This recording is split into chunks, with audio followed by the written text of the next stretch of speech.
Tabea, Tabea, satu sukacita dan kebahagiaan kita yang kita miliki saat ini. Kita jumpa kembali dengan satu channel Bercerita Gereja dan Masyarakat. Dalam hal ini, saya dengan Mener Denny Pinontoan akan bercerita khusus dalam satu topik walian dan tuang pandeta.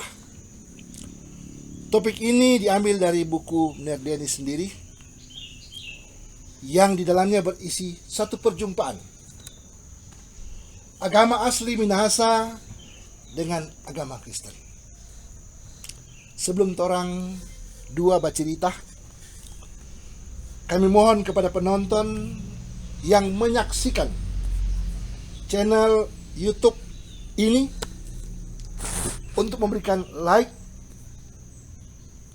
subscribe, komentar, dan share. Tentunya kita semua berupaya untuk memberikan yang terbaik.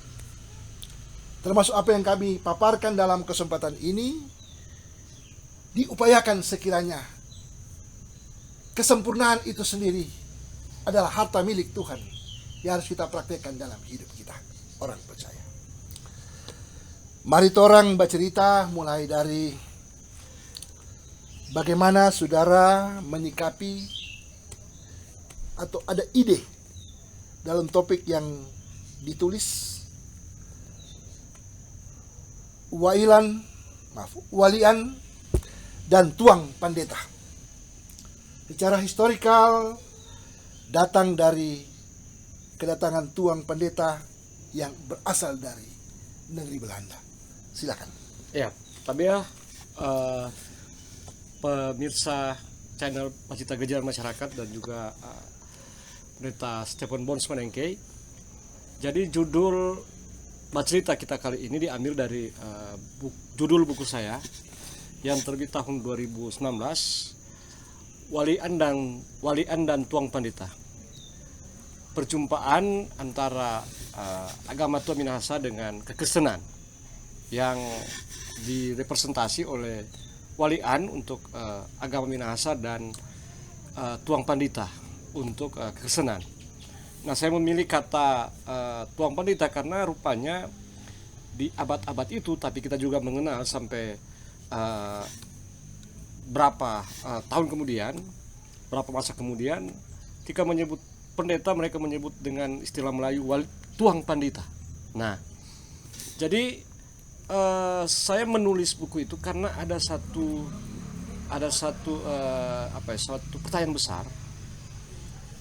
Bagaimana sesungguhnya perjumpaan itu terjadi? Apakah orang-orang Minahasa di masa itu pasif saja menerima kehadiran para tuang pandeta atau para sendling misionaris itu, atau mereka menerima secara aktif, melakukan negosiasi dan lain sebagainya? Menarik pendeta karena kemudian ternyata meskipun kehadiran kekristenan sudah dari abad 16, Kristen Katolik, lalu kemudian di zaman VOC Kristen Protestan masuk, tapi para pendeta yang datang bersama dengan VOC itu tentu tidak seaktif ketika datang sendling utusan Nederland, sendling Henoskap. Katakanlah sejak kedatangan dua sendling besar, yaitu Riedel dan Swartz 1831, tapi sebelumnya sudah datang Joseph Kam 1817. Dan sejak itulah, katakanlah sejak tahun 1831, kekristenan kemudian mulai diperkenalkan secara luas karena memang fokus dari NZG adalah memberitakan Injil kepada setiap orang, termasuk orang-orang Minahasa atau kaum Minahasa. Demikian kira-kira pendeta untuk sedikit pengantar tentang topik kita. Oke. Saya coba melihat dari pengantar penyunting dari buku ini, yaitu benar Dr. Ivan RB Kaunang, SS, Magister Humaniora. Ia adalah ketua jurusan ilmu sejarah pada Fakultas Ilmu Budaya Universitas Samratulangi, bahwa tidak sekedar perjumpaan antara walian dan tuang pendeta. Bolehkah Nerdeni memberikan gambaran akan ungkapan daripada Ner Ivan Kaunang dalam hal ini?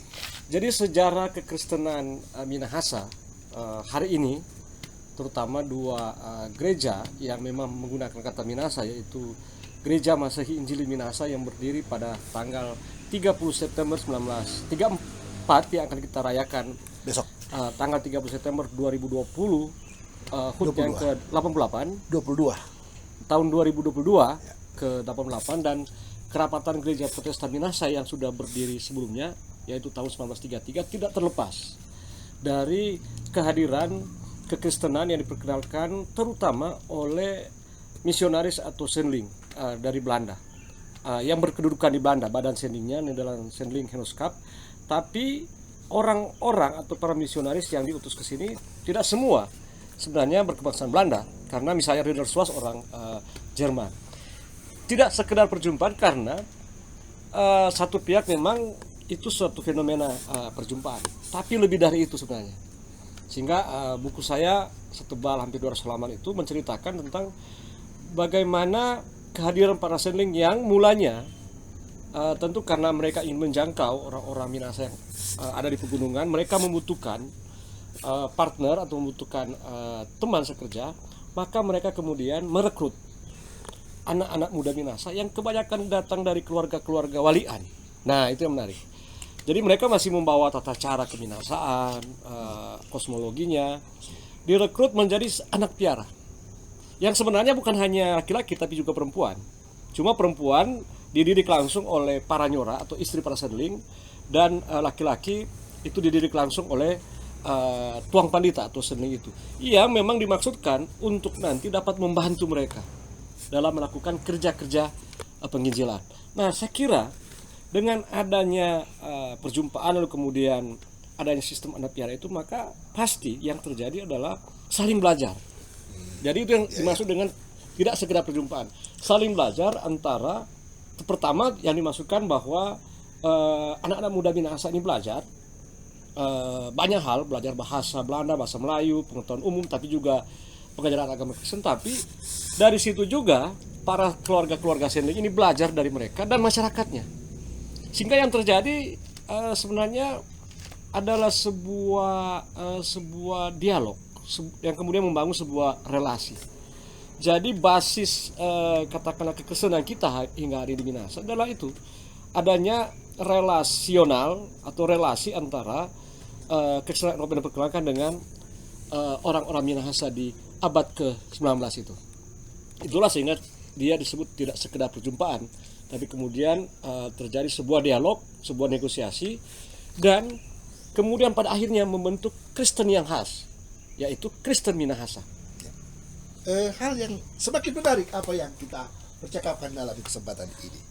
Kira-kira menurut Anda, Nerdeni Pinontoan, bagaimana fenomena ini, bicara gejala Ya. versus atau lawan antara walian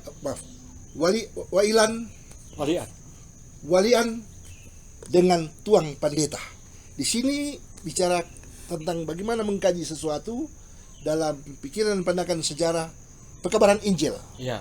PI, di tanah Minahasa ini. Ada catatan penting yang sangat-sangat menarik, lebih menarik dalam hal ini, bicara tentang resistensi yang kemudian jadi satu negosiasi. Iya, betul. Ini yang kita perlu sikapi bersama, perjalanan sejarah itu sendiri. Dari peran-peran daripada walian dan tuang pendeta. Nah, menarik ini pendeta karena ketika kita selalu menyebut nama dua sendeling besar ini, John Frederick Riddle dan John Gottlieb Schwartz, datang tahun 1831, mereka sering, atau ada pertama kali mereka datang, ada yang menyapa mereka sebagai tuang company, atau ada yang kemudian menyebut company. Nah, karena apa? Karena masih hidup dalam ingatan orang-orang Minahasa waktu itu tentang kehadiran dari VOC. Nah, itu yang company. Dan tentu ada pengalaman-pengalaman yang tidak mengenakan. Bahasa penjajah ya. Ya, bahasa penjajah. Nah, jadi mereka melihat orang berkulit putih itu membawa mereka pada ingatan traumatis tentang VOC. Padahal waktu itu sudah zaman era pemerintah Hindia Belanda. Tapi mereka menganggap melihat orang yang berkulit putih sebagai VOC. Atau yang datang itu bukan mewakili pemerintah Hindia Belanda, tapi badan sending yang berkedudukan di Rotterdam. Tapi dalam pandangan mereka awalnya itu adalah tuang company. Jadi yang terjadi pertama adalah resistensi itu. Pertama itu. Kedua, itu katakanlah secara sosiologis, psikologis ya. Tapi yang kedua adalah ketika mereka datang, meskipun kekristenan sudah diperkenalkan sejak abad 17, 18 di zaman VOC, tapi di pegunungan terutama di Minahasa itu sudah tidak terurus lagi. Kecuali memang sejak tahun 18 sebelum kedatangan Rudolf Schwarz sudah ada predikan di Manado, Hellendoorn, dan sebelumnya sudah dikirim sekali misionaris.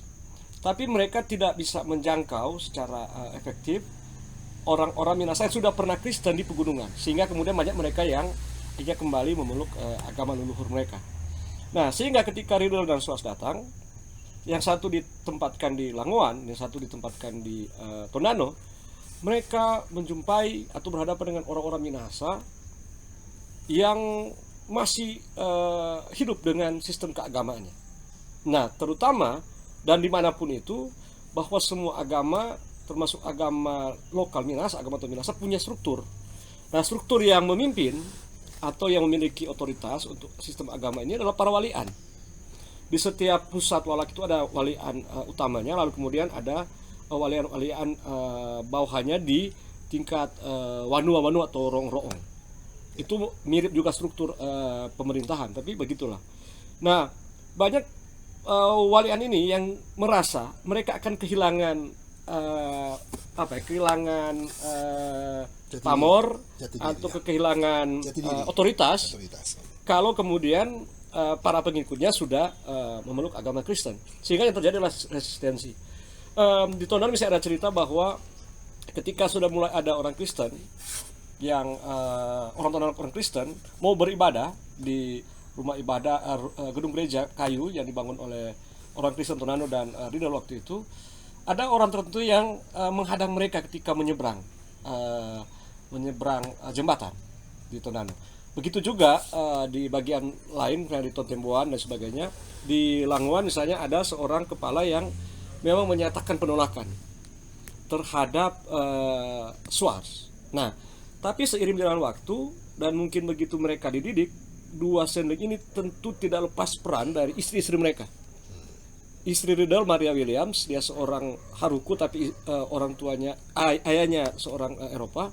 Lalu Schwarz, istrinya bernama Femece Konstan, juga seorang Indo. Mereka berperan. Nah, peran mereka adalah apa? Bagaimana menghubungkan antara perselingkuhan dengan masyarakat. Jadi perlahan-lahan rupanya masyarakat juga mulai melihat bahwa ada hal yang baik untuk mereka pelajari, maka mulai mereka mengirim anak-anaknya, terutama dari kepala-kepala dan beberapa dari walian yang untuk mengikuti pendidikan sistem anak piara. Tapi yang paling penting, pendeta, ketika para seling datang ini, mereka tidak langsung memusuhi sebenarnya secara keagamaan ya, tapi ada pendekatan-pendekatan yang mereka lakukan. Apa pendekatan itu? Dua, pendidikan dan medis. Nah, dan itu punya pengaruh besar keberhasilan kekristenan di sini. Saya merefleksikan bahwa dengan demikian maka kekristenan yang diperkenalkan oleh para sending ini atau Injil yang diperkenalkan oleh para sending ini adalah Injil yang memang membebaskan manusia, menyembuhkan manusia secara utuh, pikirannya, spiritualitasnya dan fisiknya. Kira-kira seperti itu, pendeta. Oke, kita lanjut di dalam buku Walian dan Tuang Pendeta ini, secara khusus bab yang ketiga, perempuan atau istilah Minahasa perempuan dan tuang pendeta. Kira-kira ini bisa dijelaskan secara detail apa yang mau dimaksudkan di sini. Perempuan berperan dalam Dua hal. Di sini. Jadi pertama istri-istri dari para sendling, perempuan-perempuan, tapi kemudian mereka berjumpa dengan, terutama di wilayah Tontembuan, wilayah pelayanan SWAS itu, kebanyakan para waliannya itu adalah perempuan. Nah, dan seperti juga di tempat lain, para walian ini dia memiliki strukturnya, memiliki wilayah-wilayah kekuasaannya, wilayah-wilayah wilayah otoritasnya, tapi peranan kemudian melalui istri-istri para sendling ini, maka perlahan-lahan mereka didekati, sehingga kemudian awalnya resistensi, maka kemudian terjadi negosiasi, maka setelah itu justru semakin banyak orang yang tertarik dengan paham keagamaan yang diperkenalkan oleh para misionaris ini. Karena setelah itu datang lagi beberapa sendling, Kate Herman, lalu kemudian Ulvers ditempatkan di Kumelembuai, dan banyak sendling lainnya. Itu mungkin sebagai peran perempuan di gereja kita ini paling banyak, atau katakanlah 75% Ya, para pendeta itu adalah dari kalangan perempuan itu sendiri. ya, Jadi begitu concern mereka dalam melihat dan menyikapi problematika permasalahan misi atau Injil itu sendiri yang harus diterapkan dalam kehidupan bermasyarakat. Saya coba melihat dalam satu pertanyaan lagi yang terungkap dalam bab yang keempat. Di situ berbicara tentang Tou Minahasa, menjadi penolong. Kira-kira gagasan ini bisa dijelaskan bagaimana? ya, ini menarik. Tou Minahasa menjadi penolong. Penolong. Silakan. Ya. Jadi mulanya yang berperan memang adalah para sendling, kemudian dibuka pendidikan anak piara. Mulai dari situ kemudian muncul orang-orang Minahasa yang bukan lagi pasif, bukan hanya mengikut, tapi sudah aktif memberitakan Injil. Nah, tapi yang paling penting adalah ketika Grafland datang, Nicholas Grafland datang tahun 1853, dia mendirikan mulanya di Sonder, sekolah pendidikan guru. Tapi karena terjadi wabah, maka kemudian dipindahkan ke Tanah Wangko. Dan di situ Grafland mendidik puluhan, bahkan banyak sekali orang-orang Minahasa calon guru. Jadi dia ditempatkan baik di sekolah pemerintah maupun di sekolah-sekolah yang sudah banyak didirikan oleh sendling. Dan kebanyakan mereka adalah orang Minahasa. Ya. Tapi dari kategori tertentu sebelum itu mereka disebut penlong. Penlong, kan? Penlong, penolong.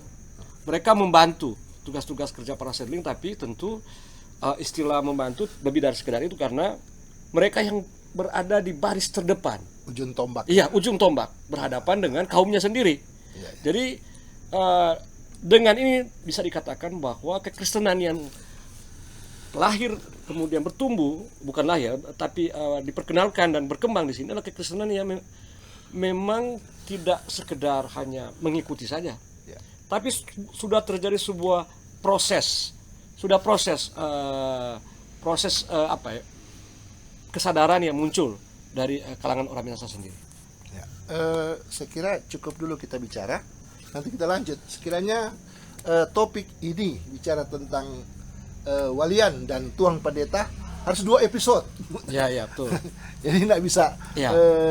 dijelaskan Satu. secara langsung karena memang mengingat waktu juga, dan kita perlu melihat waktu khusus untuk kita bicara lagi tentang peran-peran Ya, para betul. penlong itu sendiri. Ya kan, di sini ada beberapa orang di dalamnya, tentu Petrus Koas, Ya, Ismail itu Tiwow, penlong-penlong dan guru-guru. Lambertus Mandagi, ya, dan Minahasa. berapa lagi yang Iya, banyak nama. yang ada. Sekiranya apa yang kita bisa tampilkan sebagai closing statement dalam kesempatan ini, sekaligus kritik dari Denny, dan apa yang nyata realitas sosial yang terjadi di tengah-tengah masyarakat. Saya kira ini refleksi yang sangat penting sekali ketika GEMI merayakan HUT Bersinode ke-88 pada tanggal 30 September tahun 2022 ini. Mengingat kembali, tentu kita tidak hanya sekedar beromantisme, bernostalgia, tapi mengingat kembali paling tidak fondasi kekristenan Minahasa di abad 19 itu. Nah, iya, itu fondasinya adalah Injil Yesus Kristus, tapi yang paling yang saya mau katakan sini adalah bagaimana cara orang menjadi Kristen, tapi cara memaknai kekristenan oleh orang-orang Minahasa sendiri. Jadi sejak saat itu hingga GEMI berdiri, saya kira sudah menjadi Kristen Minahasa. dan saya menyebut itu Kristen kultural Minahasa. Karena itu sudah menjadi kesalahan orang Minahasa dan orang Minahasa sudah berperan. Nah, sehingga kemudian model kekristenan yang ada di Minahasa mestinya selalu kita harus rujuk adalah kekristenan khas Minahasa. Contohnya adalah ketika Gemim menetapkan simbol burung mangunis sebagai bagian dari lambang gereja ini. Saya kira itu, pendeta. Saya kira demikianlah bercerita atau percakapan kami, saya dengan Nerdieni Pinontoan, yang boleh dibahas, disampaikan kepada audiens, kepada penonton yang budiman. Sekiranya terima kasih semuanya atas apa yang sudah kita lakukan pada saat ini yang ditonton oleh saudara-saudara, yang kiranya bisa memberikan wawasan tersendiri dalam perkembangan intelektual. Jadi sumber daya manusia harus dibangun dalam pikiran-pikiran pandangan yang aktual, bicara sejarah, bicara budaya, bicara sosial, ya harus kita tampilkan ke tengah-tengah kehidupan masyarakat. Saya kira terima kasih, Tuhan memberkati. Malam baik. Labea.